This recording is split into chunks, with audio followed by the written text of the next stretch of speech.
આપ જોઈ રહ્યા છો સ્પાર્ક ટુડે ન્યૂઝ। ધનતેરસના દિવસે સુરતમાં ઈમાનદારીનો એક કિસ્સો સામે આવ્યો છે। એક યુવકની 4 લાખની સોનાની લકી પરત આપી યુવકે ઇનામદારીનું ઉત્તમ ઉદાહરણ પૂરું પાડ્યું છે। એક તરફ રાજસ્થાનમાં ચાંદીના કડા માટે મહિલાના પગ કાપી નાખવામાં આવ્યા હતા, ત્યારે સુરતમાં 4 લાખની સોનાની લકી પરત કરી માનવતાની મહેક પ્રસરાવી છે।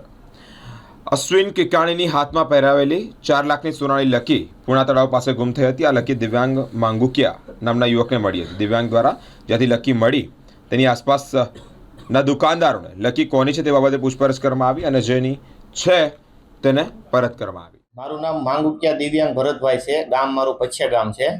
મને થોડા દિવસ પહેલા તારીખ 9ના રોજ સાંજે અમે અમારા નવું કામ ચાલુ કરતા હતા, એટલે મશીન ભરવા ગયા હતા તો પૂણાગામ તળાવ પાસે સિલિકા ઝુક્સીની દુકાન છે। એ દુકાન પાસેથી અમને સોનાનો દાગીનો એટલે કે લકી મળી આવી હતી। એ લકી આશરે 4 લાખ આજુબાજુની કિંમતની છે, મજૂરી તથા 3 તોલાની છે।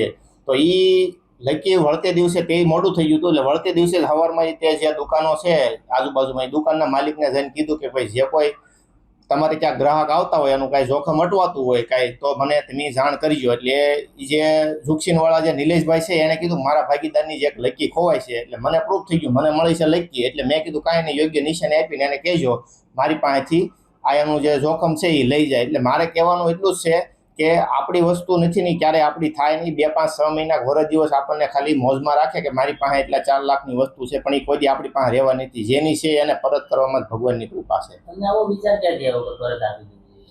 મેં આ બીજી વખત અગાઉ મને 10 વર્ષ પહેલા એક લેડીઝનું મંગળસૂત્ર મળ્યું હતું, એને મેં આપી દીધું। એટલે મતલબમાં પહેલેથી જ અમારે ઘરેથી જ કોઈનું કોઈ વસ્તુ રાખવામાં હાજી નથી। મારું નામ કિકાણી અશ્વિન મગનભાઈ છે। હું અહીંયા સુરતમાં રહું છું। 9 ઓક્ટોબરે મારો એક સોનાનો દાગીનો ખોવાયેલો હતો, જે પૂણાગામ વિસ્તારમાં ખોવાયેલો હતો।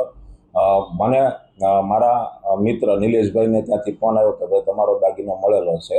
દિવ્યાંગભાઈ માંગુકિયા કરીને કોઈ વ્યક્તિ આ દાગીનો છે તે સુપ્રત કરવા કહ્યું છે। તેમણે યોગ્ય નિશાની આપી અને તમારો દાગીનો લઈ જાય એવું કહ્યું। અત્યારે સોનાનો આટલો ભાવ હોવા છતાં કોઈ માણસ છે તેમને આ દાગીનો જડેલો છે અને તેમને પ્રામાણિકતાથી પાછો આપવા માટે પ્રયત્ન કરી અને શોધખોળ કરીને આ દાગીનો મને પાછો આપેલો છે।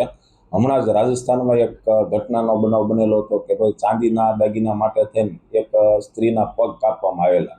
તો આ સમયની અંદર માનવતા માટેનું એક અને પ્રામાણિકતાનું એક ઉત્તમ ઉદાહરણ આપણે દિવ્યાંગભાઈ માંગુકિયાએ પૂરું પાડેલું છે। શું કર્યું, કઈ રીતે સંપર્ક કર્યો? અમારે કોઈ સંપર્ક નહોતો, પણ ત્યાંથી તેઓ કોઈ સામાન લેવા મૂકવા માટે આવેલા અને તેમને રાત્રે તે દાગીનો મળેલો હતો અને વળતે દિવસે તેમણે અમારો સંપર્ક કરી અને અમને પાછો આપેલો હતો। ખુશી છે આ દાગીનો મળીને? મને લાગતું જ નહોતું કે રોડે ખોયેલી વસ્તુ પાછી મળશે અને કોઈ વાત પણ ન હતી કે ભાઈ હવે પાછું આવશે, કારણ કે રોડમાં આટલી બધી ગીચતાવાળો રોડ હોય તો કોઈના હાથમાં આવેલું હોય, કદાચ આપવું હોય તો પણ કઈ રીતે આપી શકે। કેટલી કિંમત હતી ખાસ? અંદાજે સમજો કે 3 થી 4 લાખની કિંમતનો દાગીનો છે।